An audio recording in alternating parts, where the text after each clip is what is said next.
Hello, ladies and gentlemen, and welcome to Movie Goodness, where we examine life through cinema here on the KB Radio Network. I am your host, Kevin Reed, and today, ladies and gentlemen, we're going to go back to 10 years ago, April 21st, 2016 to be exact, the day we lost a legend. This is the 10-year anniversary of the passing of, in my opinion, the greatest musical artist of all time, Prince Rogers Nelson, or simply Prince, or the artist formerly known as Prince, or Camille, or whoever you want to address him by, but the world universally know him as Prince, who was born June the 7th, 1958, and passed away on April the 21st of 2016. Today, we're going to go over the life, career, accolades, and his eventual passing of the late, great Prince. And we're going to review his 1984 classic, Purple Rain. Now, it's odd that we're doing this show. Uh, we're doing this 10-year anniversary of the passing of Prince. Oddly, the same week that Hollywood has decided to drop the movie for Michael Jackson, the biopic that stars his nephew and all that good stuff. The same week. I don't know if it's a coincidence, because if you look back to the 80s, I think back, my era. You think back to the 80s, it was Prince and Michael. It was a friendly competition. It wasn't like rap beef. It wasn't Kendrick and Drake. It's not that type of beef that was going on, but it was like a friendly competition, maybe in the fans' minds, more than it was in Michael Jackson and Prince mind. But it was either you were a Prince fan or a Michael fan. At least it was around the circles that were traveled by me around that era. And of course, Michael was more mainstream. Michael had, I guess, appealed to a larger audience. He was more global, starting out with the Jackson 5 and whatnot, and branching out on his own by that time in the 70s into the 80s. So he already had a rabid fan base as it was, and he appealed to everybody. And it's the same thing with Prince, but I think Prince was more contemporary. Prince was more urban. Prince was for us, for the black folks, and it wasn't intentional. It wasn't like he was running around here with the black power symbol on his chest or anything like that. But it just, his music appealed more to urban communities, more to the black culture than Michael Jackson, which did also appeal to the black culture, but it was accepted by other communities as well, worldwide. So it was just more of, I guess, convenience. I don't know. I don't know how it all worked, but I will say that my favorite was always Prince. Always loved Prince, and just Prince. Everything Prince touched turned purple to me. I'm number one. Purple is my favorite color. Purple is my mother's favorite color, and so purple was always present in my life, my entire life. But I just love purple, and plus, purple is the color of royalty, and so I always felt like purple had a connection with me. Then we get Purple Rain. And not just the movie, but the soundtrack, which is a banger. And MTV around this time was dominating the culture. And you get these music videos. You get the Kiss video. You get if doves can when doves cry video. You get all of these along with Purple Rain in the theaters, and you get all. It just, Prince just appealed to me more. And then you watch his performances, and It was like the greatest thing on God's green earth to watch him perform on stage, not just vocally, but the fact that he played the guitar, he played the piano, he played every instrument there was. The dude was just phenomenal. That's the ups he had with me over Michael. Michael was more of a showman. You know, Mike can sing. Mike can obviously dance. If they had a dance off, it's not a contest. Yes, Michael Jackson wins that. You know, but the fact that Mike just had a team behind him. You know, he had Quincy Jones and all these other great producers behind him. Uh, Prince did it all. He produced, he wrote, he sung, he performed the songs. He was a one man wrecking crew. He was the I don't want to say reincarnation of James Brown because James Brown was still alive and kicking around this time. But he was the hardest working man in show business, in my humble opinion. And so, plus, I love the music. It wasn't just that he was doing all the work, but all the work that he was doing was phenomenal. And you can't help but love and respect an individual like that. And so let's go over the early life of Prince Rogers Nilsson, who was born in Minnesota on June the 7th, 1958, to parents who were, believe it or not, musical artists themselves. His mother was a jazz singer, and his father was a songwriter and pianist. And all four of Prince's grandparents, and this always warmed my heart. When I found this out, I think I found this out around his death. It was either right before he passed away or right after. But all four of his grandparents are from Louisiana, from down here in the boot. And I guess that's why I had a connection to him.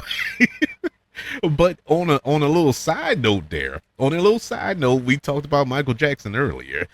There was a connection there with Michael Jackson in my family as well. I don't know if I mentioned this on the show before. I don't think people care. But I don't even think people believe me because I said this, well, at least I've been saying this since I was in elementary school, and everybody called me a liar. And to this day, they still call me a liar, and you're probably going to call me a liar too after I say it. But this is the God honest truth. Michael Jackson, the Jacksons as a whole, are relatives of mine. I am connected. Now, it's down the line. It's probably deeply diluted by this point by how far down the line we're related. But on my mother's side, the Bakers are related to the Jacksons. They're like cousins. And my mother's family is from Gary, Indiana, where the Jacksons are from. And we're cousins, the Bakers and the Jacksons. And so my mother told me this when I was super young, when I was a kid, of course, because I went to school and bragged about it. And I was called a liar. And I remember going home, told my mom that, and she was like, "Oh, don't worry about them. It's the truth." And she still says that. Don't worry about them. It's the truth. You show mine, because I mean, everybody called me. I don't know why it was hard to believe that I'm related to Michael Jackson. It wasn't like I said we go to cookouts together and hang out. I just said we're related down the line. You know, if we go down the lineage of all our families, we're probably connected more to people, famous people, historical people, than we know.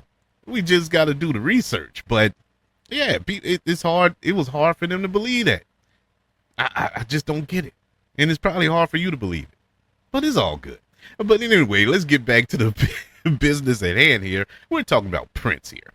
Prince, he was named after his father's most popular stage name, Prince Rogers, which was used while performing with his wife in a jazz group called Prince Rogers Trio. But in 1991, Prince's father told a current affair, that TV show, that tabloid TV show that used to come on, probably still do, I don't know. But he named his son Prince because he wanted Prince to do whatever he wanted to do when he got older. Uh, that was pretty cool because Prince did do whatever he wanted to do. He lived up to that moniker, triple fold. Prince was not fond of his name, of course, when he was a child. I get it because I didn't like my name growing up, and for reasons, but I'll go over that on another show. But I couldn't stand my name. But Prince didn't like his name, so he preferred to be called Skipper instead. He rather people call him Skipper rather than Prince. Prince said he was born epileptic and had seizures when he was young. And you see him gyrate, well, at least we used to see him gyrating on stage. He used to look like he had seizures.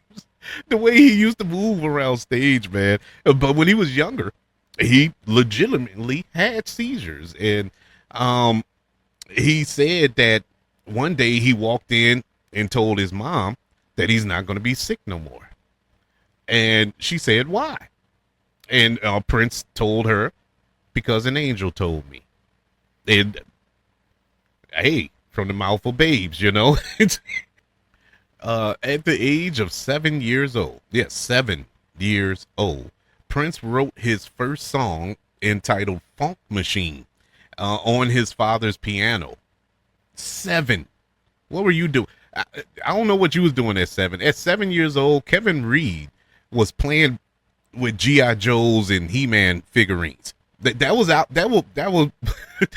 was the extent of my imagination. But Prince at 7 years old, he was writing music. The man is phenomenal, or was phenomenal. God rest him. When he was 10 years old, his parents got a divorce. His mother remarried a gentleman by the name of Hayward Baker. Baker. Maybe I'm linked to them too. But anywho's, from whom she had a son named Owen. Prince, he had, let's just say, a difficult relationship with his stepbrother or half brother, or however people say it, because we don't do that in my house. You know, when I was growing up, we didn't have half brothers, step brothers. We brothers and sisters. That didn't play in a Reed house when I was growing up, and so he didn't have the best of relationships with his brother. So this caused him to repeatedly switch homes, you know, between his mother and his father. Sometimes, even with his stepfather, you know, when they eventually broke up too. And so he was bouncing around and around. His stepfather told Prince to see James Brown in concert. Go see him in concert.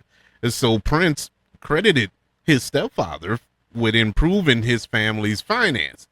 After a brief period of living with his father, who brought him his first guitar, Prince moved into the basement of his neighbor's house after his father threw him out. He befriended his neighbor's son, Andre, who would later work with Prince. Prince briefly attended Bryant Junior High, after which he moved to Central High School, where he played football, basketball, and baseball. And so there's some validity to the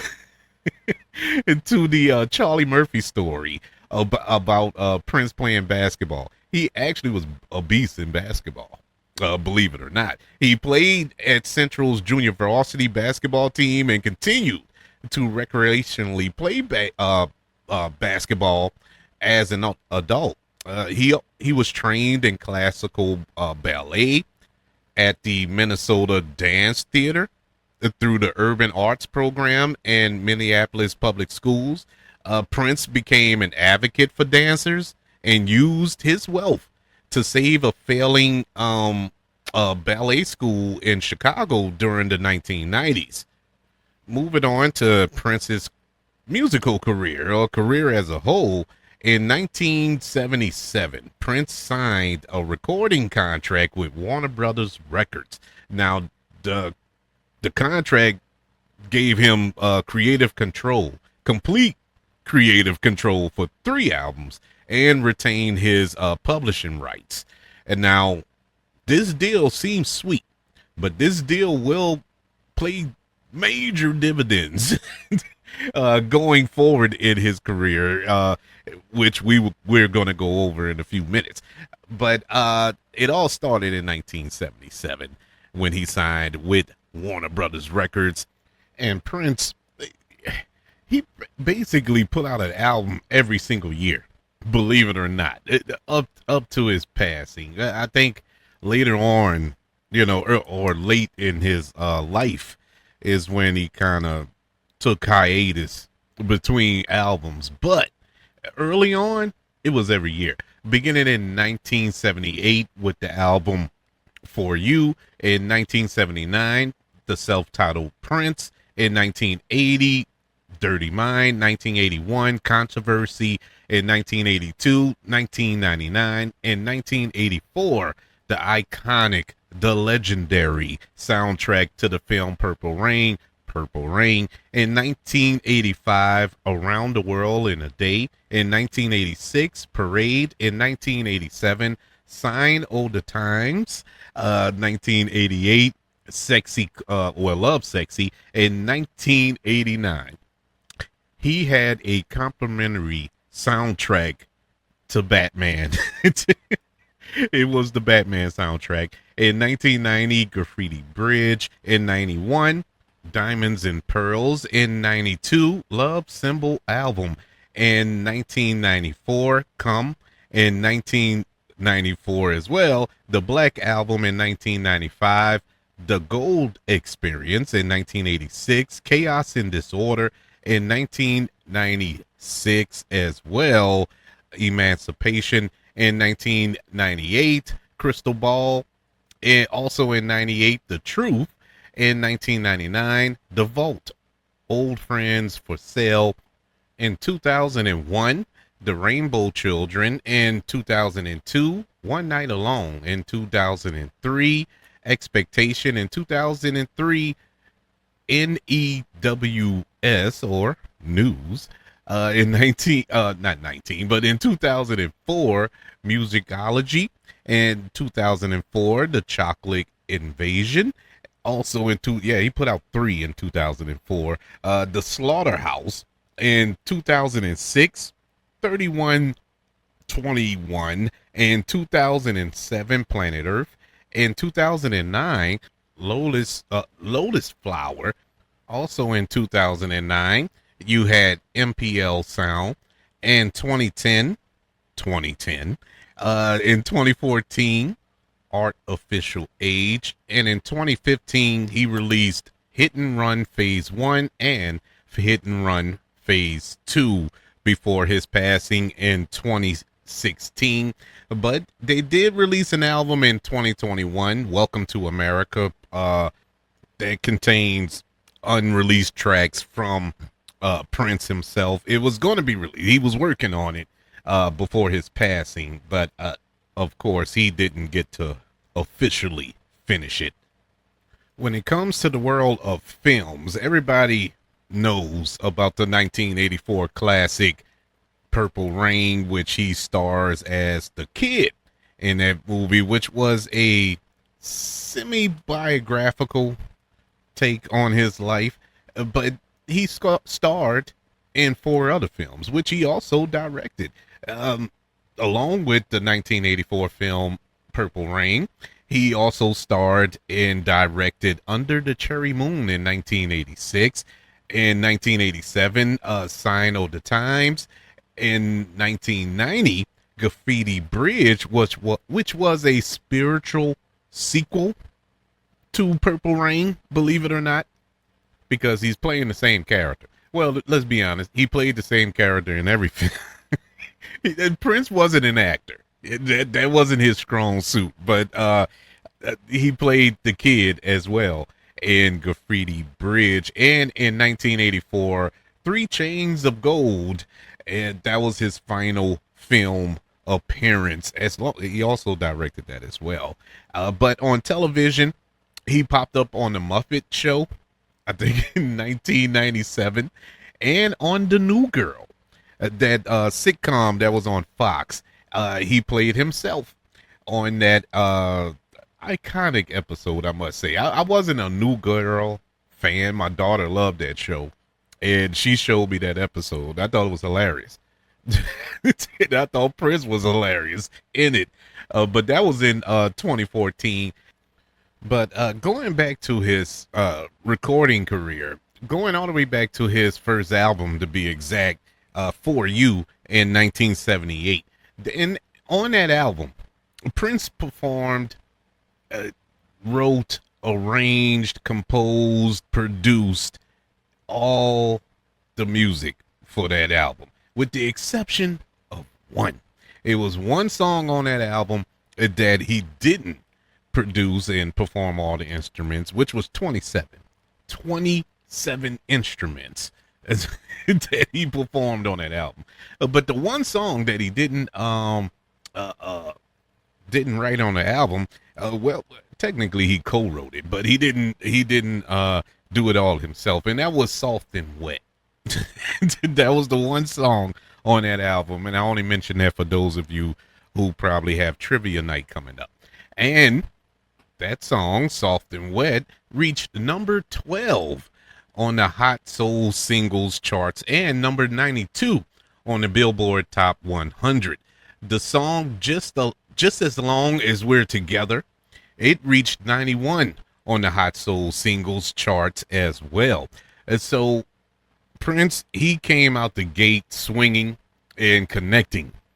His second album, entitled Prince, it reached number 3 on the Billboard Top R&B and Black albums, the charts, and 22 on the Billboard 200, and was certified platinum.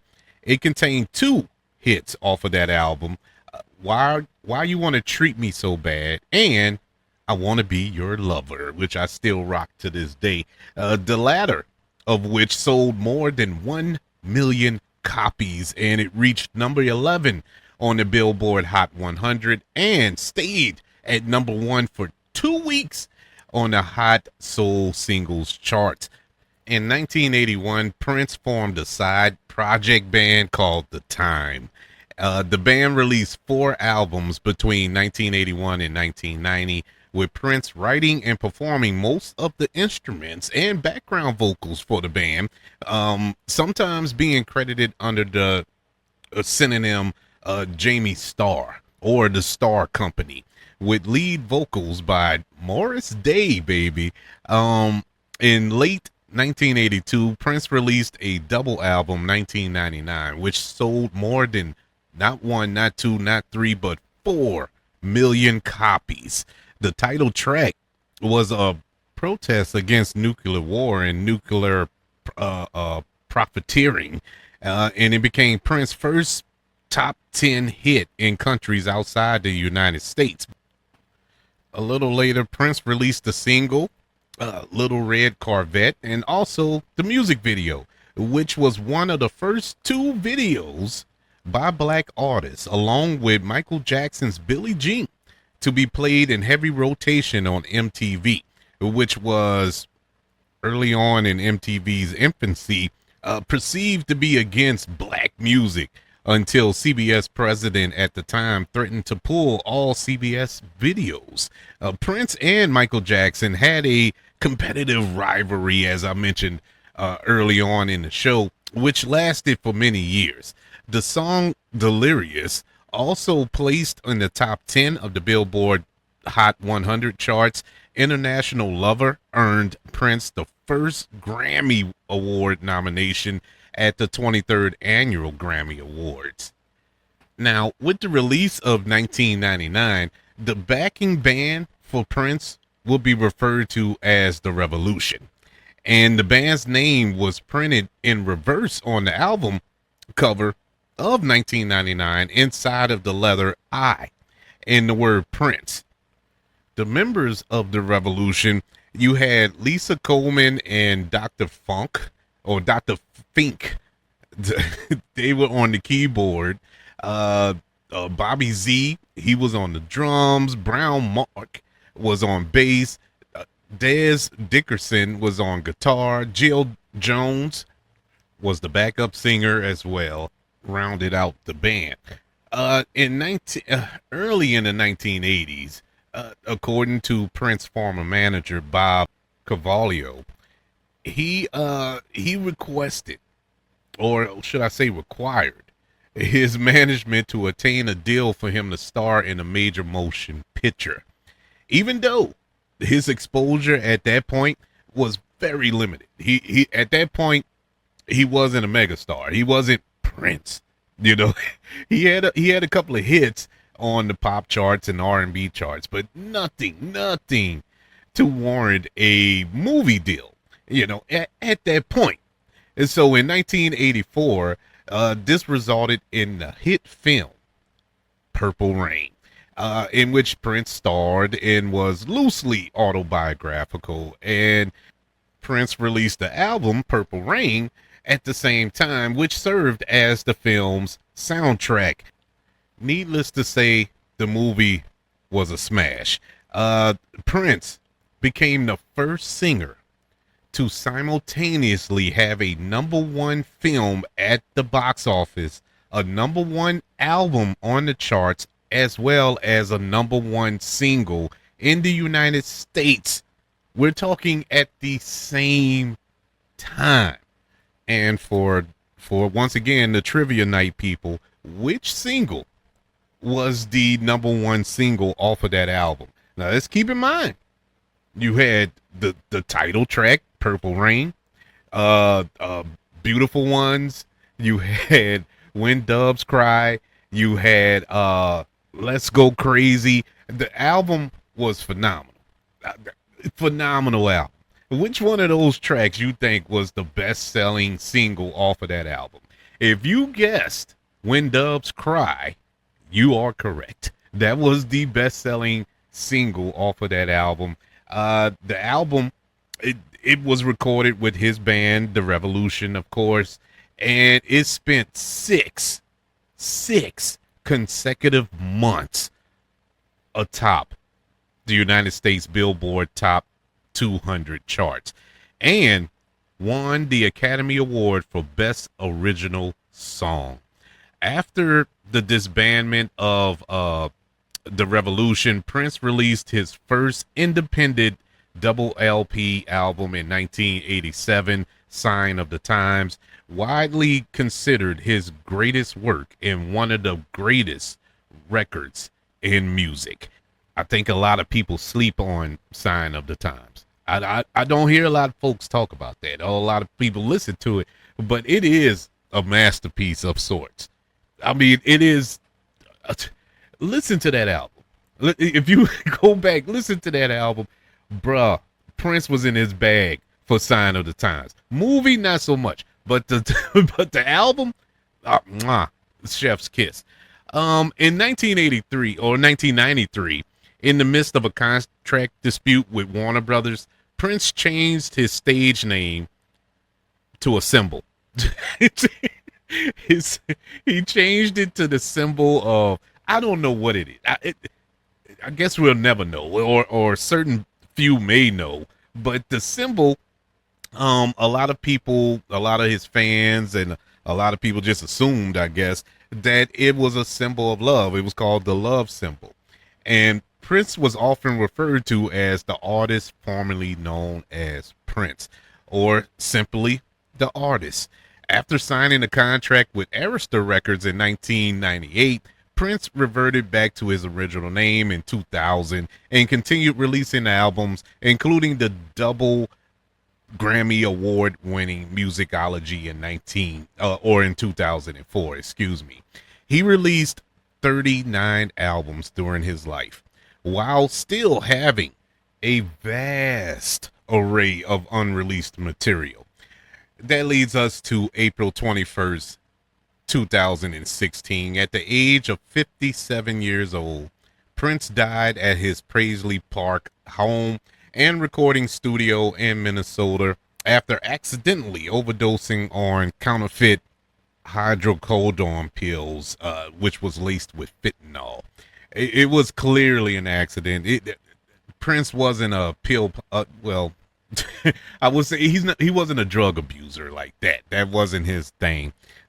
This was more of a self-medicating thing that got out of hand. And Unfortunately, uh, we are without this legend because of that.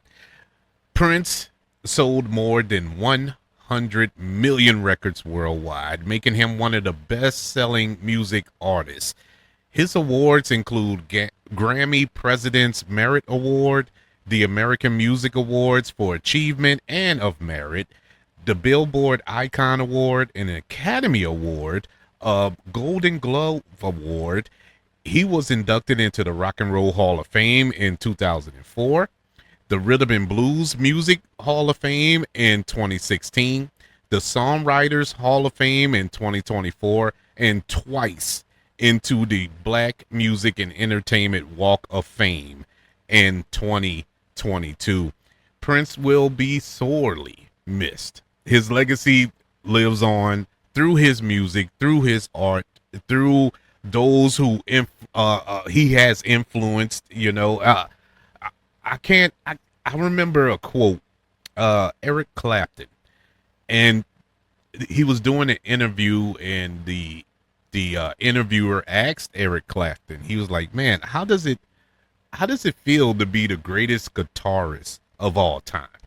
And Eric Clapton, without breaking, without thought, without without a lick of sarcasm in his voice, he told the interviewer, "I don't know.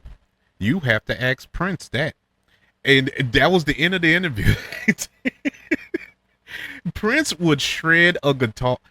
I'm telling y'all, man, Prince was the greatest artist ever in my lifetime. I can't think of an artist that was so impactful, that did so much. Look, I respect all artists, music artists, even music I don't listen to, I don't like.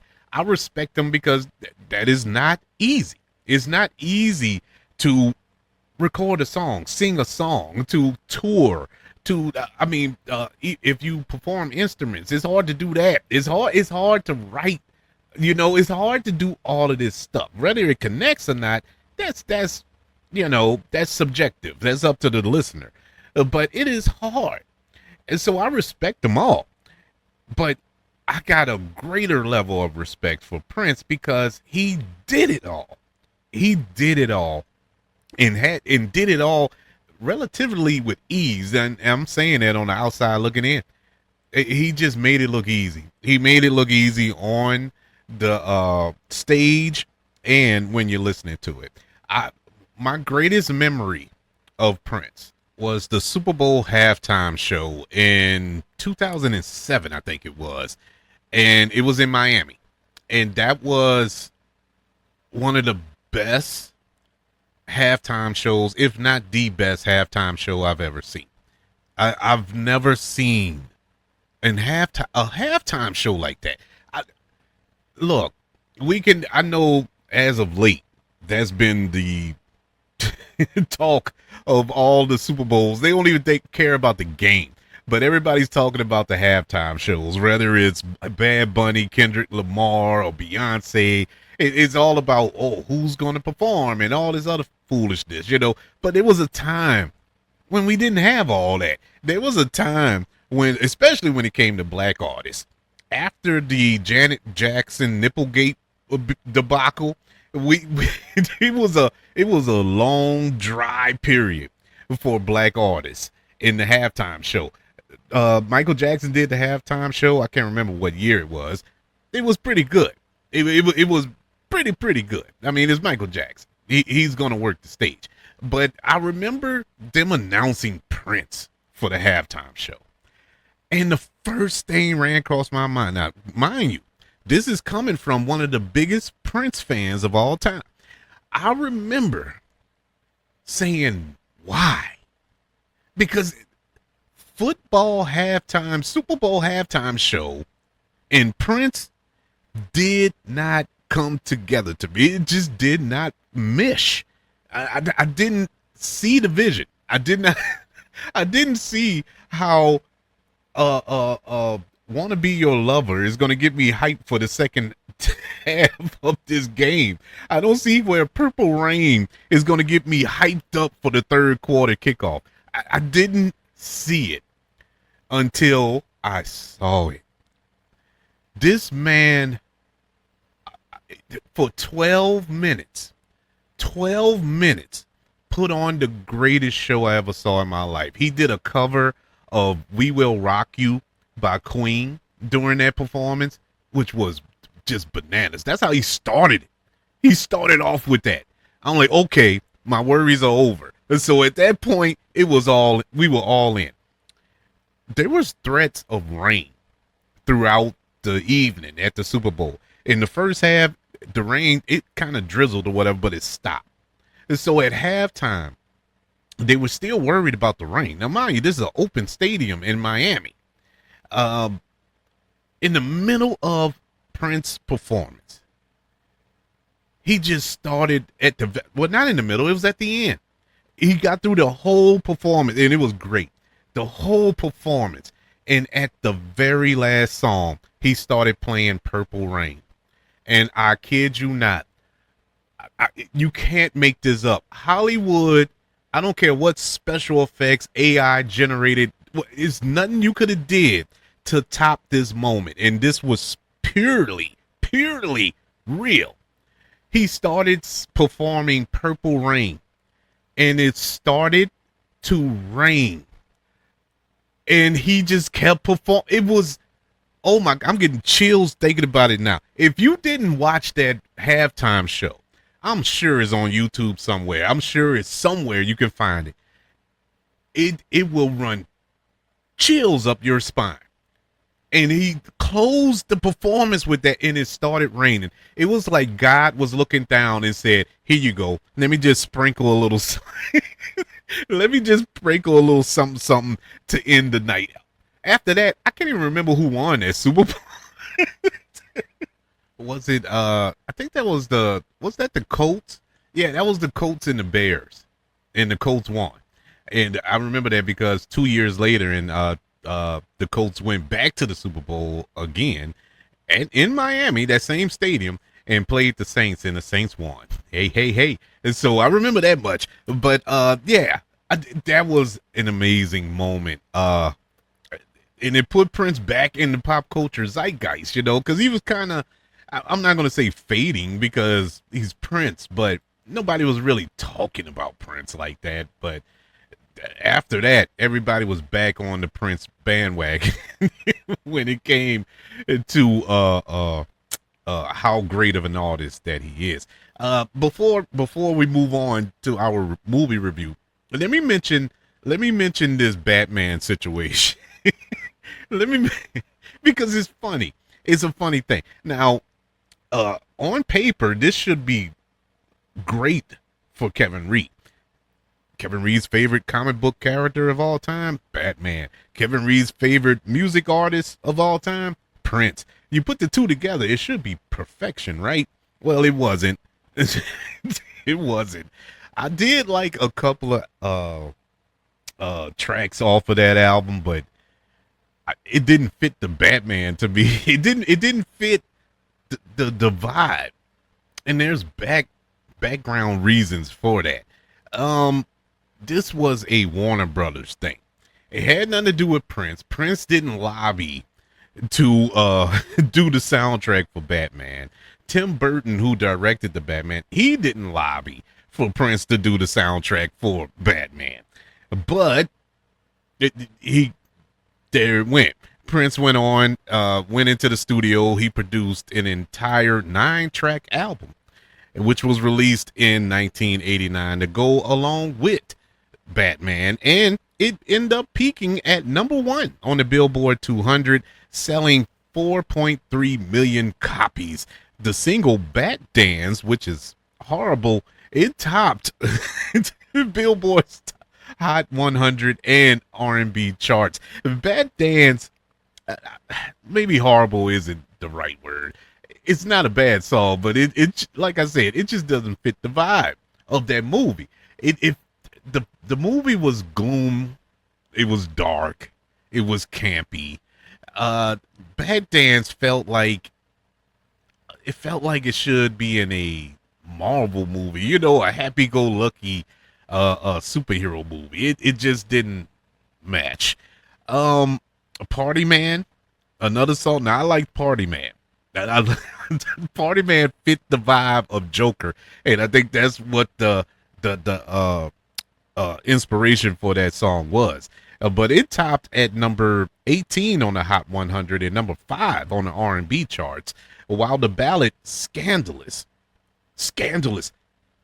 on the Batman soundtrack. It was a love ballad, and it was the best song off of that album. It just doesn't fit the album, but it is an amazing song. It went up to number 5 on the R&B charts. Prince had to sign away all publishing rights to the songs on the album to Warner Brothers as part of the deal to do the soundtrack. And so that's where it kind of started to nosedive with Warner Brothers from that point on. So let's get into our review, shall we? Let's get into the 1984 musical drama starring Prince, Purple Rain. This was his feature film debut. The film was directed by Albert Magnoli, and it also stars Apollonia, Morris Day, and Clarence Williams III. And in the film, Prince plays the kid, a rising musician grappling with his turbulent personal life as he competes with local musician Morris Day. Well, Morris in the movie, but it was Morris Day. Anywho's, this movie, it began development in 1982, and it came from the desire of Prince. This was his baby.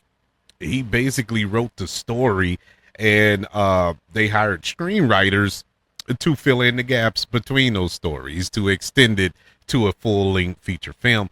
Magnoli, he was hired as director and changed several elements of the screenplay. However, casting for Purple Rain was extensive, and studio executives attempted to replace Prince himself in the movie.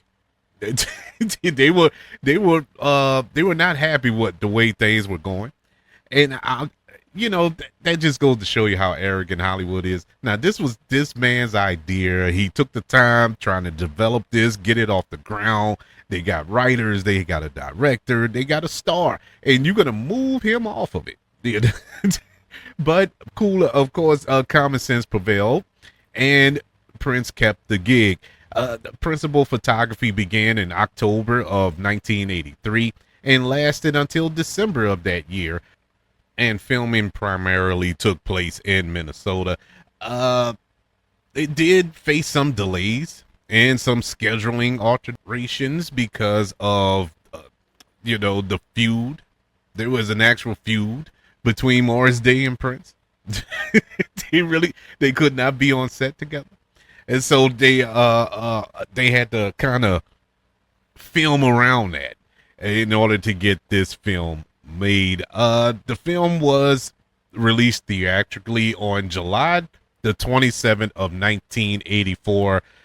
It grossed $70.3 million worldwide and received mixed reviews from critics.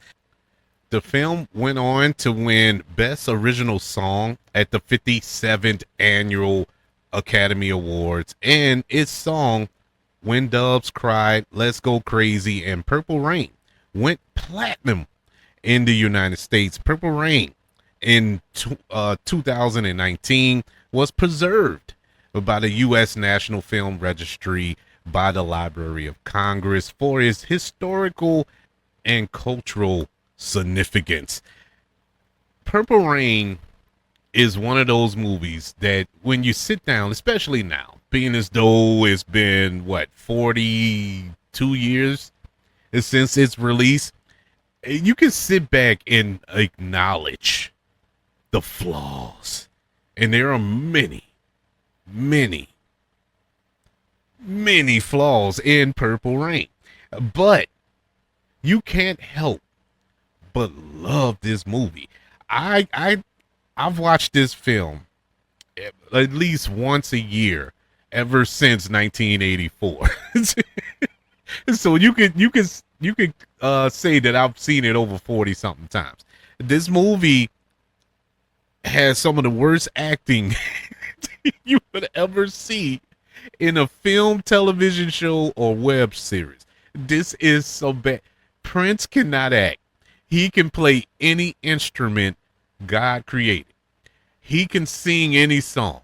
He can dance around a stage. He can keep you entertained, but he cannot act. This was so bad. This was so bad that at times you will get cringe, and I felt this way in 1984. Mind you, I was 5 years old, but you can't help but notice how bad the acting is, and he's basically playing himself. That's what makes it even more confusing. You're playing yourself. How is that hard? But he was but he was trying. And that's why I appreciate it, because he was actually trying to be so dramatic. I think it's a meme now, 40 years later. It's a meme of him when he runs in, when he goes in the house looking for his dad, and he does that dramatic turn. You know, that the turn that it is the most unintentional funny moment of all films. This was a drama. And at the time, that particular scene was a hard scene. That was a scene that called for some heavy drama, and you couldn't help but laugh at the way Prince turned. He just did it. It was like a military style stiff turn, and he had to do it to the left. You know, he couldn't turn his body to the right. It was the weirdest thing. But what I will say, some of his best acting moments, well, the moments where he did act well, was between him and Apollonia. And the chemistry was great between those two because, you know, off the set, yeah, they were an item.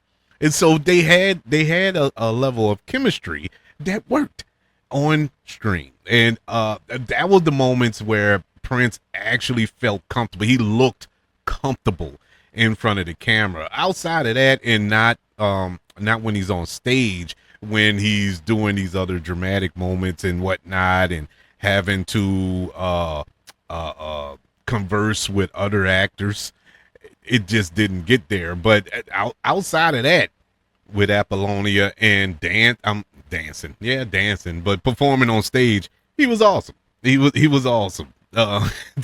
Morris Day stole the movie. he was the star of this movie, and to say that they were able to work through their differences, but when you go back and watch it, you don't see them together for a while. They are not on screen a lot, you know, face to face, because they couldn't. They really didn't like each other, which was weird. I didn't know that until after Prince had passed, and Morris Day was doing the interview. I think they had patched it up by the end or whatever, of course. But there was some beef there, and Morris Day was talking about it. But the movie does have some real deep messaging within it, you know, dealing with trauma, dealing with childhood trauma and your parents, and trying to achieve your goals and having a vision for yourself, chasing your dreams, and all that was there. And I think the movie did a really, really good job of flushing that out, especially the trauma side of it all, because in 1984, you didn't really get a lot of films like that. You didn't get movies that addressed mental health. And this film did. This film really attacked that, how these traumatic events that went on throughout the kid's life affect him. It affected his personal life. It affected his professional life. It affected him in every walk of life, in which that's what it do. You know, that's what mental health does. That's what trauma does. And I give big ups to this movie for that. Now, did I realize that in 1984? No, I didn't. I didn't realize that until, I'll say about 5-6 years ago, while I was watching it again. And it clicked with me. Really paying attention to this story, and I was I just grew a greater appreciation for the film. Now, did it address every single thing that it needed to in that category? No, but once again, it was 1984. The performances, all the stage performances was amazing. It was almost a concert movie.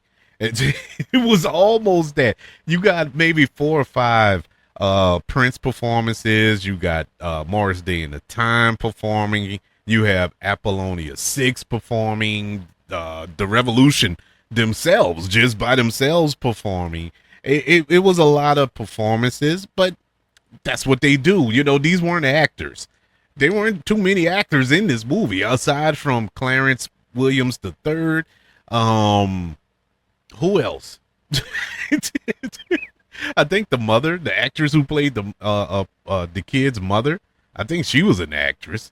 But outside of that, everybody else was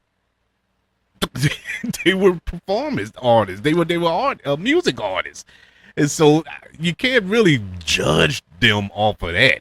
You know, that's like trying to grade homework from a newborn baby for trying to do arithmetic. You know, oh, you get an F. You didn't know 2 plus 2. Well, what you expect? You know, it's a newborn baby, and so I'm not going to grade them or make that affect the grade of the film because they didn't act. They couldn't act. They're not actors. But in any event, this is a classic. Despite the fact there's the bad acting, everything else in this movie works. You know, like I said, the performances, the chemistry between Prince and Apollonia, the rivalry is well flushed out between Prince and Morris Day. Actually thinking back on it now, it was more life imitating art or art imitating life, or however you want to look at it. That was believable. And the way the music was used, it was somewhat of a musical because Prince couldn't act dialogue wise, but he told the story through the music. And, you know, when he got mad at Apollonia and then he went up there and performed Darling Nikki, that was perfect, man, because you knew where he was coming from at that moment. When he performed Purple Rain at the end, you knew where that was coming from, what the emotion behind that. It was set up perfectly with Lisa and who was the other one? Jill, I think. No, Wendy. Lisa and Wendy. They wrote the Purple Rain, at least in terms of the movie. They wrote Purple Rain and tried to get him to perform it, and he didn't want to perform it, and he finally did it at the end after the attempted suicide of his father. He found the paper. It was a lot of emotion behind that scene. That was actually a great scene. I should have touched in on that a little more. That was a great scene with his father attempting suicide, shoots himself in the head, and the kid, he's frustrated. He tears up the basement, and it was just full of emotion. It was a really good scene, really good scene by Prince. He performed the mess out of that. I give him that.